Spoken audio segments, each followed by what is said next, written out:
Hello and welcome to the Brutal Iron Gym podcast, where our goal is to cut through the BS and deliver the brutal truth about topics related to health and happiness.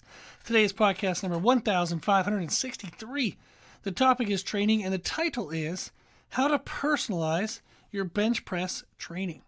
So we've been going through a little bit of like a how to personalize kind of aspect with our training podcast recently, and I've been getting emails and people have said they really like it. So I was like, cool, we'll just keep it going. So once you have something that's good, you just beat it to death, basically. But hopefully it's still interesting. Hopefully there's, it continues to be something people like. So the most recent ones we did was podcast 1559. We went through how to personalize your back training and how that is different depending on your arm length and how often you deadlift. And then we had podcast 1554, which is training how to personalize your leg training and how that differed depending on the length of your upper leg and the length of your torso. So that was kind of cool to know.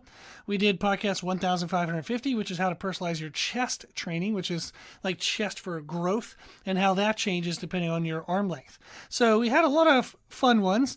And I wanted to come back. The person who recently sent an email asked about bench press training for strength. And they liked the chest training one for growth, but they wondered how to implement that information into a bench press focused, like barbell bench press focused workout. So that's what we're going to do today. So that's how it works. You're a listener, you send an email, and I make a podcast about it. So pretty awesome service. So what we want to go through is when we're talking about bench press, typically the warm-up that I would have, and everything I'm going to say right now is what I would typically do with clients. However, each individual client is a little bit different, so we do make changes if needed for each individual.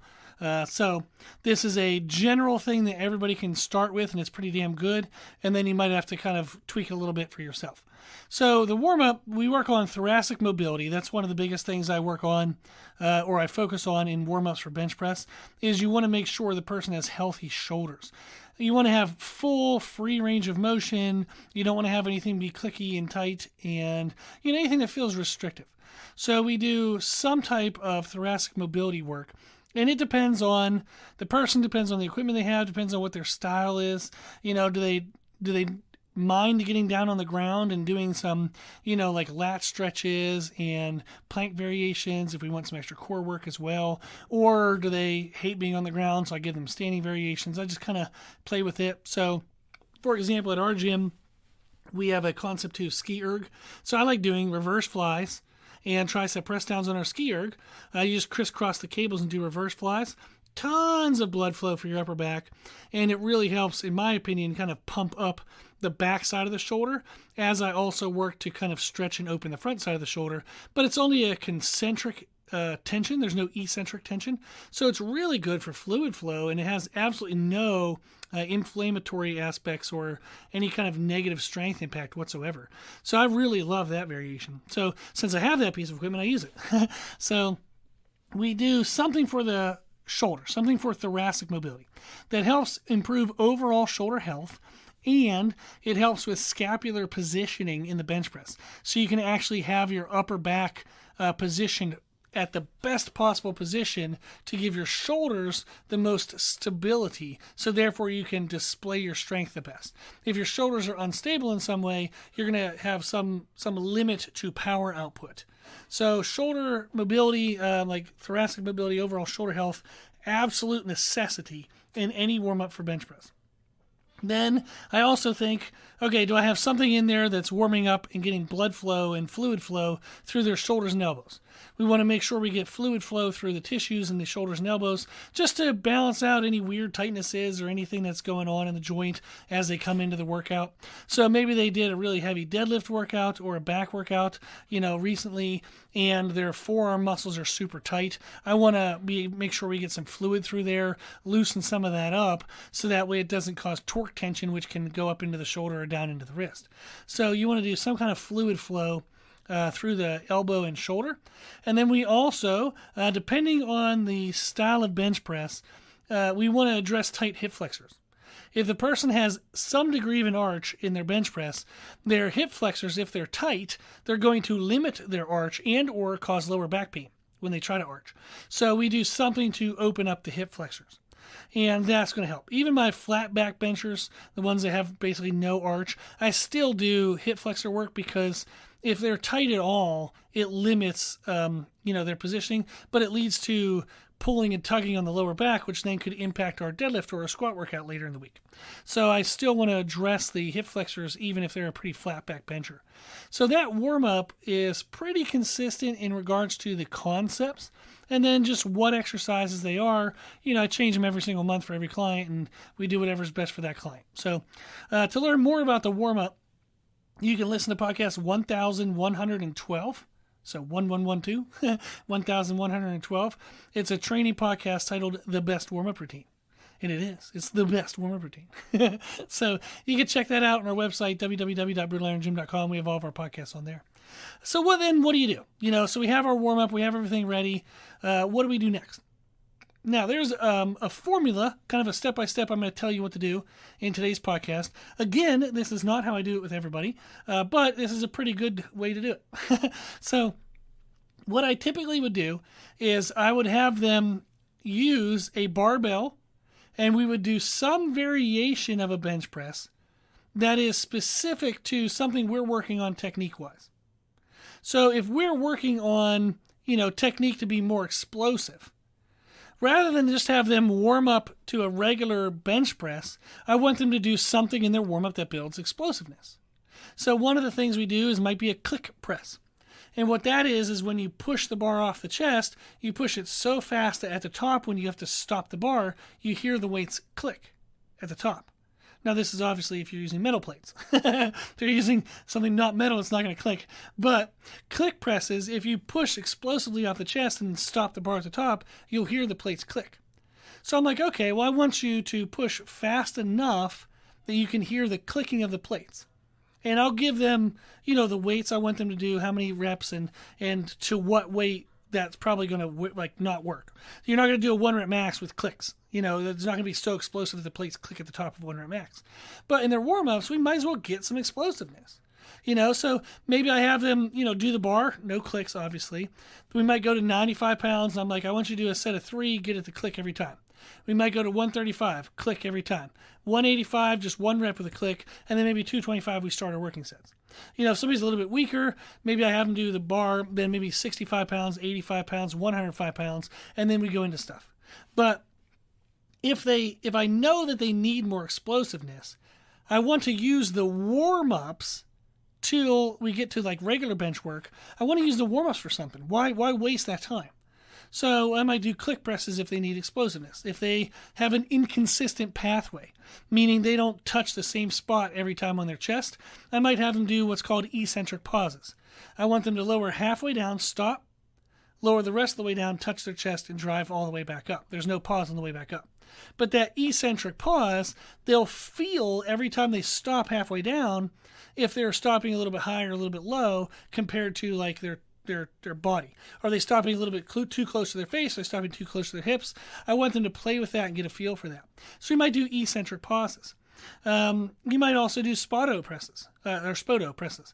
Spoto presses, a guy named Eric Spoto was a world record holder at one time with bench press, and he would do a lot of his warm-ups where he would actually keep the bar about an inch off his chest. At the bottom, he would never actually touch his chest with the bar, and that maintained constant arm pressure, tricep pressure, so he really loved it as a way to build up arm strength and tricep strength. So that was the same damn thing, as he's using his warm-ups for some kind of purpose.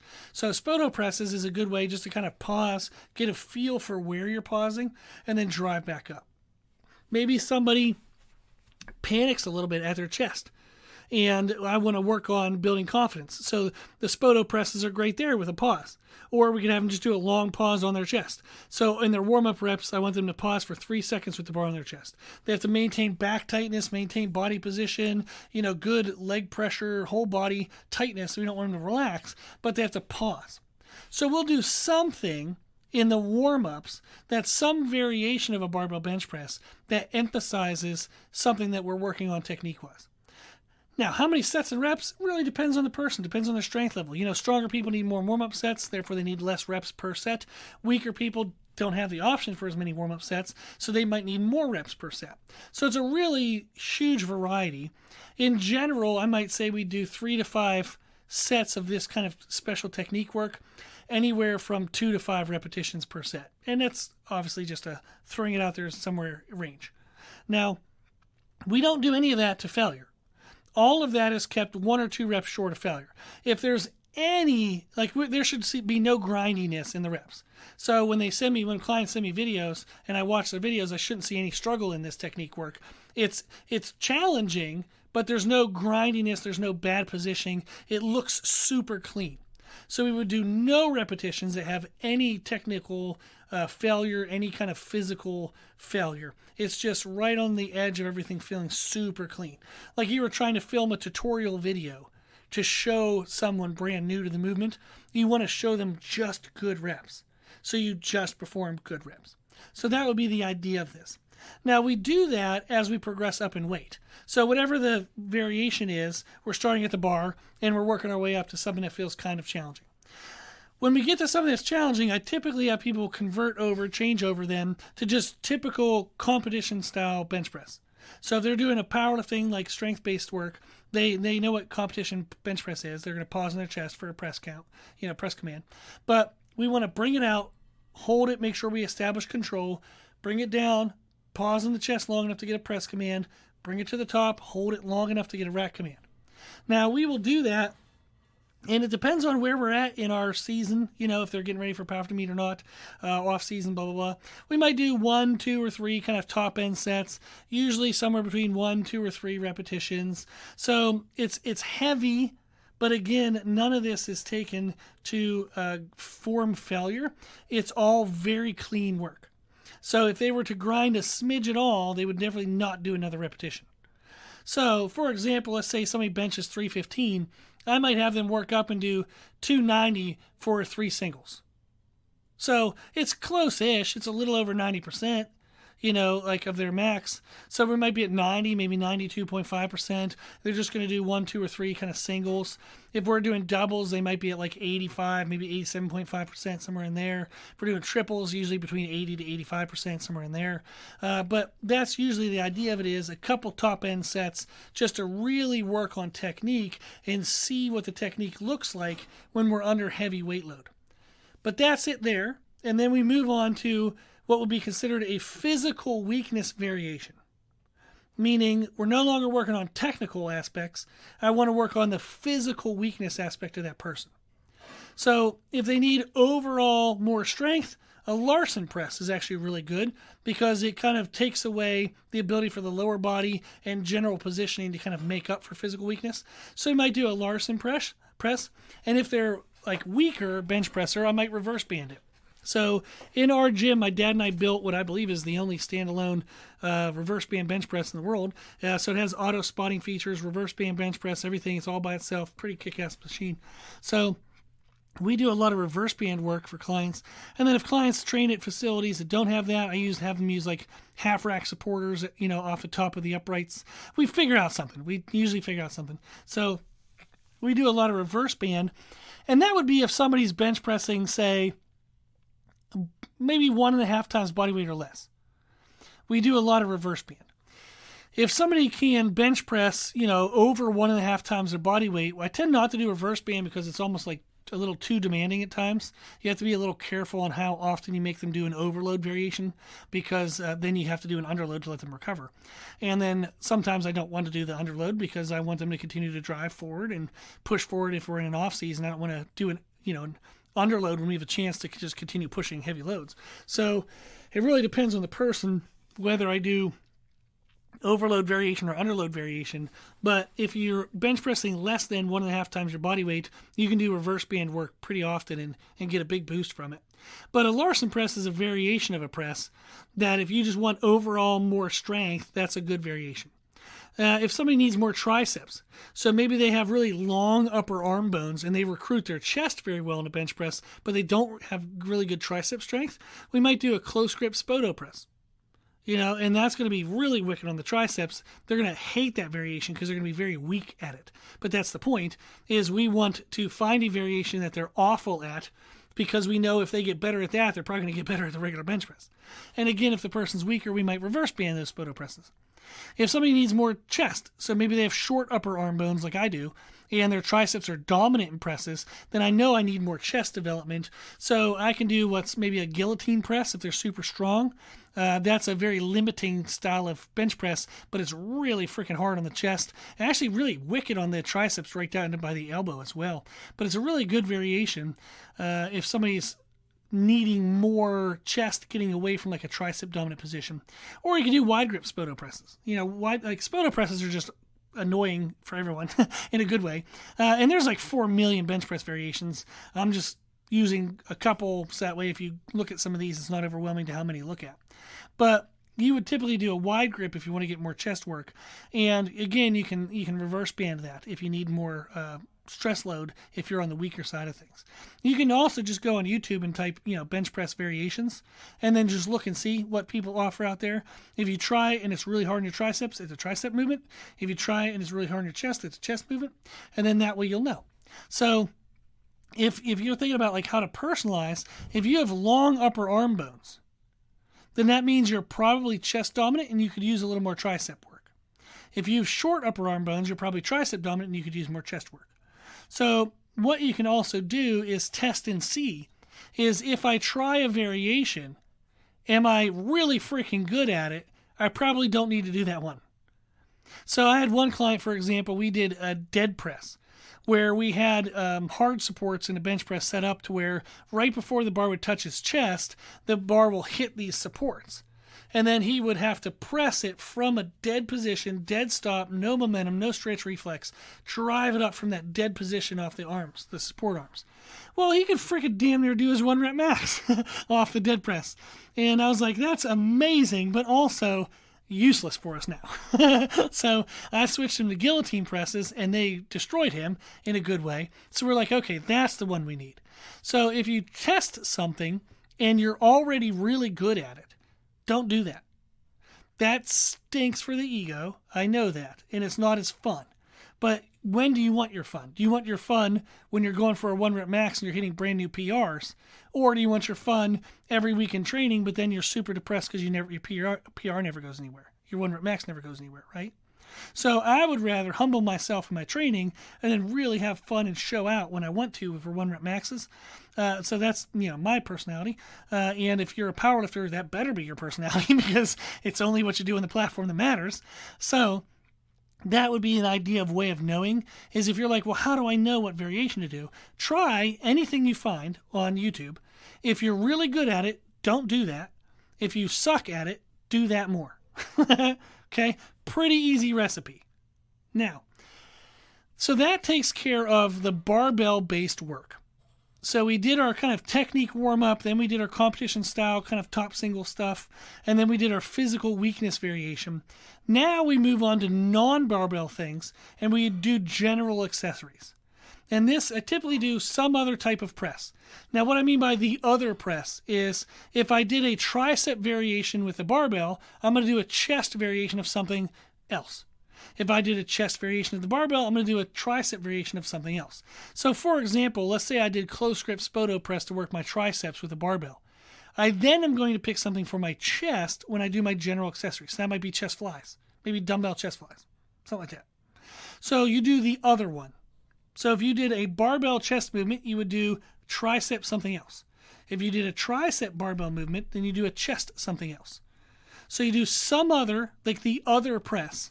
So maybe an overhead press to work your triceps and shoulders if you already did a barbell version of a chest thing. Okay?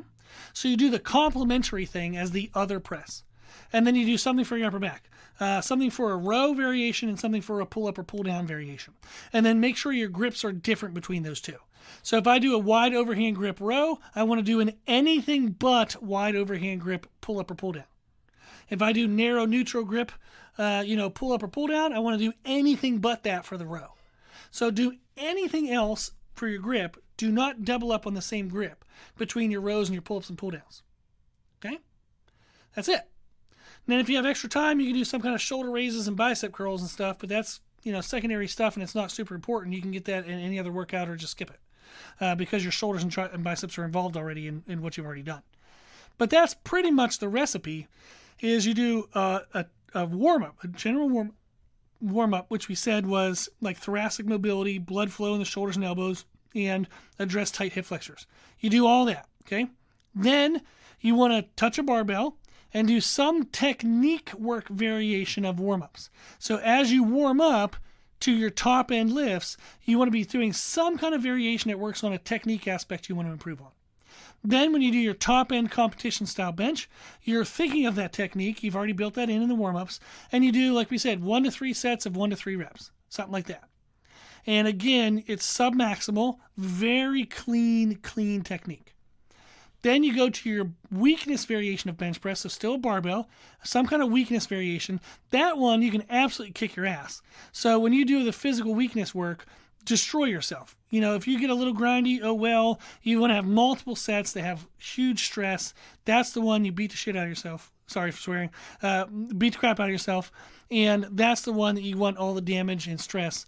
And then after that, you go to general accessories. So any other type of like pressing movement that emphasizes the other one. So if you did a chest barbell thing, you do a tricep other thing. If you do a tricep barbell thing, you do a chest other thing. Okay? And you do rows and pull-ups and pull-downs. And you mix your grip between that. Right? So that's the thing. So general warm-up, then a technique-focused barbell warm-up, top-end barbell work with competition style, then a barbell variation of a weakness variation of a bench press, and then you do your other accessories, which is some other type of pressing movement with back exercises, both rows and pull-ups and pull-downs. Awesome. So that is a good general format for a bench press focused workout. And it gives you a lot of room within that structure to personalize to what you need. You know, what is going to be the best thoracic mobility movement for you? What's going to be the best way to address hip flexors for you? Then when you go to your technique work, do you need explosiveness? Do you need more consistency in your pathway? Do you need more confidence with the bar on your chest? You can pick whatever of that you need and work on that. Then your top end technique work, you're just trying to clean things up, see how efficient it looks, see if you can figure out what's weak or what's something that's holding you back, and then you know to work on that in the next workout. Then you go to your physical weakness work, some horrible variation of bench press that you're absolutely awful at, kick your butt at that thing. Then you go to the accessories. Awesome. So that is a great routine. Promise that is a great format that you can use. Just personalize it and then just enjoy, have fun going from there. So typically I use movements for 4 weeks in a row, and then I switch them up and make my body have to learn something new. Now, if you want any help with programming, we do have our normal one-on-one service, which is $200 a month. I write your training program for you and your nutrition, and then I check in with you every week, and I do video reviews and everything. It's all the things that you could possibly have somebody do for you. I do it for $200 a month. And then we also do have our live monthly programming service, which will be up and running in February is my goal. And with that one of the options is power building. And that program will be brand new every 4 weeks. It'll follow formats and stuff like this. There'll be brand new movements, new learning concepts. And with that service, everybody does get the same program, but there's a lot of openness to personalization by listening to podcasts like this. And we have a live Q&A that you can ask me any questions you want every single week. We have a Google Doc that you can go in and write down your questions, and I'll write answers every single week. And then I have training education videos that'll be exclusive to subscribers for the live monthly programming. So if you want to learn more about that, check out our website at www.brutalirongym.com. Okay, thank you for listening. I do hope that you like these podcasts. I hope that they've been beneficial. If you ever have any questions, feedback, or suggestions, anything you want to know, let me know at my email, brutalirongym@gmail.com. If you like the podcast, please share it. When you share it, let people know we answer questions for free. Thank you to those who donate to support the podcast. It does have a high hosting cost every single year. You could donate on our website. Even just $5 a month, it does add up, and it absolutely does help. Thank you to those who do that. If you like the information we share in our podcast, you can find more from us on our social media channels. Instagram, post every day. YouTube, a lot more often. You can find us and follow us under the name Brutal Iron Gym. As always, I hope this was helpful, and thank you for listening.